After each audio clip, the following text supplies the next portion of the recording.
Yesterday, as you know, our nation observed Veterans Day. The day was inaugurated in 1919 as First Armistice Day, and then in 1954, President Eisenhower changed this national observance to recognize all who have and continue to protect each of us sitting here today. In 1954, Eisenhower said, "On that day, Veterans Day, let us solemnly remember the sacrifices of those who fought so valiantly in the seas, in the air, on foreign shores, to preserve our heritage of freedom." To preserve our heritage of freedom. As Americans, we have inherited certain rights: freedom of speech, freedom of assembly, freedom of religion. And yesterday and today, Veterans Day weekend, I think of the thousands and thousands of U.S. soldiers, those who have fought to protect our right to pray freely as Jews in this country. Soldiers protecting our ability to witness Leah become a bat mitzvah this morning and stand proudly on this bima. Soldiers who protect our ability to not have to think twice when our children choose to wear kippot publicly outside of this building. Soldiers who protect our right so that we don't have to think twice when we hear religious, Jewish, or Israeli music blasted from cars when we're around the Pico Robertson area. Religious freedom. To live in a country where one doesn't hide being Jewish. Where we don't need to feel scared because we know we dwell within a nation in which these rights are cherished, protected, preserved. Exercising our American right, our freedom of being Jewish. Well, I don't know about you, but I have never heard the Jewish community more afraid than I do today. Just weeks ago, it's hard to believe, but really a month ago, we paraded our Sifrei Torah publicly through the streets of Westwood. We took our Torahs out of this ark and walked up and down Holmby Avenue. And yes, we had extra security, but the security guards were in place to ensure that cars didn't accidentally squeak by that stop sign. But in the days following October 7th, the dialogue has shifted dramatically. The question is no longer how much security do we need? The question is whether or not Jewish communities feel safe enough to go outside, to exercise our religious right to stand with hundreds or thousands of other Jews. Now, I know the details are still being investigated, but how can we not feel afraid when we hear that a fellow Jew was killed at an anti-Israel rally just a few days ago? Whether it was coming together to support Israel or whether it's coming together as a community to celebrate a Jewish holiday, we have to be honest with each other. In the last 70 plus years since the end of the Shoah, have we ever felt in this nation this kind of fear? The fear that leads some to question whether or not we should only celebrate our Judaism inside where no one can find us, where we have the ability to put the shades on the windows. But lucky for us,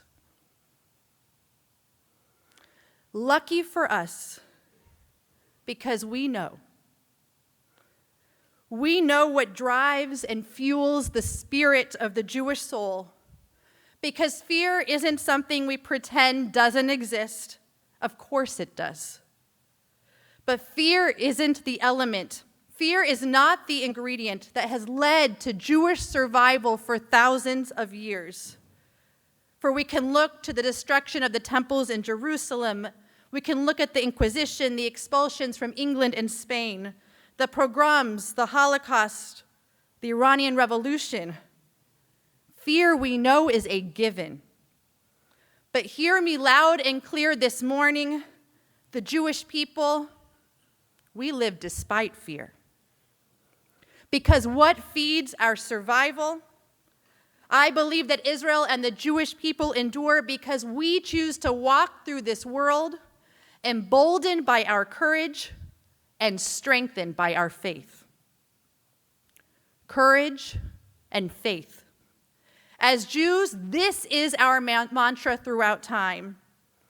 Fear is acknowledged and validated. Security measures are put in place. No question that safety remains our biggest and highest priority. But our children must hear over and over again, it's courage and faith. Those are our pillars, the pillars upon which our ancestors stood. And courage and faith are the pillars upon which each one of us is destined to stand. Immediately prior to the start of World War II, Rabbi Dr. Akiva Posner, he was considered one of the last rabbis of the community in Kiel, Germany. Now, this rabbi wasn't afraid to speak out, and he could foretell what was about to happen to his beloved community. Posters began to don the city, posters with the words, "Entrance to Jews forbidden." And so Rabbi Posner published a protest letter expressing his horror and dismay that this kind of discrimination would happen before his very eyes. But his wife, Rabbi Posner, now she protested in a very different way. It was Hanukkah 1931. It's hard to believe that this morning we sang the prayer announcing the new month of Kislev. Hanukkah is just weeks away. So imagine her. She knew that the mitzvah to light the Chanukiah, to light the Hanukkah menorah, is Persume Nisa, to publicize the miracle of Jewish survival. And so she chose to put her Chanukiah in the window. But she could see just across the alley, clear as day, a Nazi flag, perniciously waving through the wind. And so anyone who could see that Nazi flag would also be able to see the Chanukiah. But for her, this was her act of courage, and this was her act of faith. Now, Rabbi Posner, she took a picture of these two symbols, the Chanukiah juxtaposed with a Nazi flag, and you can look online later and see this sight. And she decided 1 year later to write the following poem on the back of that photograph. She titles it Hanukkah 5692, 1932. Death to Judah, so the flag says. Judah will live forever, so the light answers. Was she afraid? I am sure she was. But I believe she knew what we all know deep in our hearts, that it is our courage and our faith that will keep the flames of Jewish light, the fire of Jewish living, the blaze of Jewish survival, roaring with perseverance, vigor, and strength. This week, a dear friend of mine, Rabbi Rachel Ain of Sutton Place Synagogue, she decided to teach the text of the V'ahavta to her adult B'nai Mitzvah group. Of course, it's a standard prayer to teach students. Just to paraphrase the V'ahavta for all of us.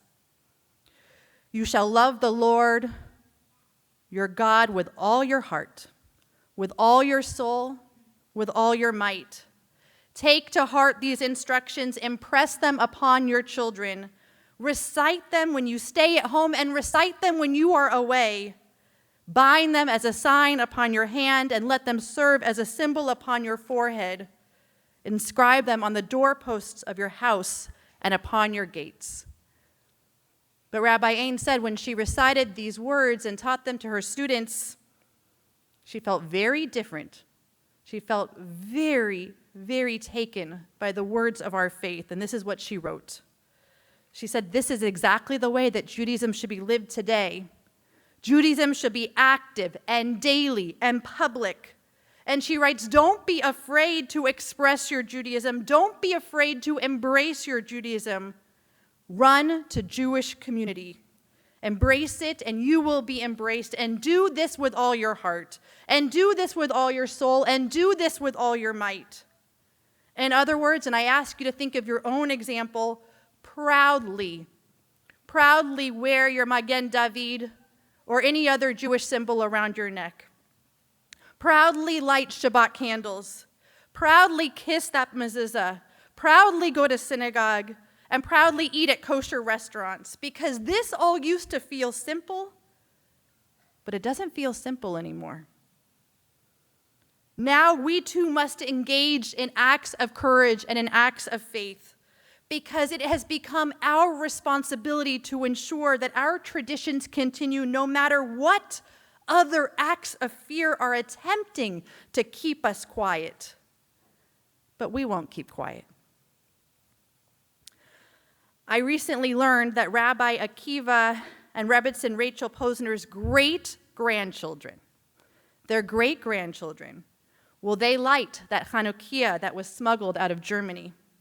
And in 2009, their great-grandson, Akiva, an IDF soldier, donned his uniform and he wrote and read a poem in dedication to his great-grandmother. He wrote about that Chanukiah once standing in Germany, now proudly standing in Eretz Yisrael. And this is his poem. In 5692, that menorah was in exile. It stood in the window. It challenges the party flag that doesn't yet rule. Judah die, it says, and Grandma's rhyme responds in its own tongue without despair. So the flag says, but our candles answers and declares Judah will live forever. In 5770, the menorah stands in the window once again, facing the flag of the ruling state. The descendant Akiva, named for his great-grandfather, salutes through the window and lights the menorah. Grandmother, give thanks above and say a prayer that the Redeemer will come to Zion and not delay. 78 years later, a great-grandson of a Holocaust survivor lit his Chanukiah so that his great-grandmother in the heavens above would know that through him, Zion and the people of Israel can continue to hope. That was Akiva's prayer in 5770. But this morning, today, we say to that IDF soldier, and we say to all the IDF soldiers, our prayer is the same.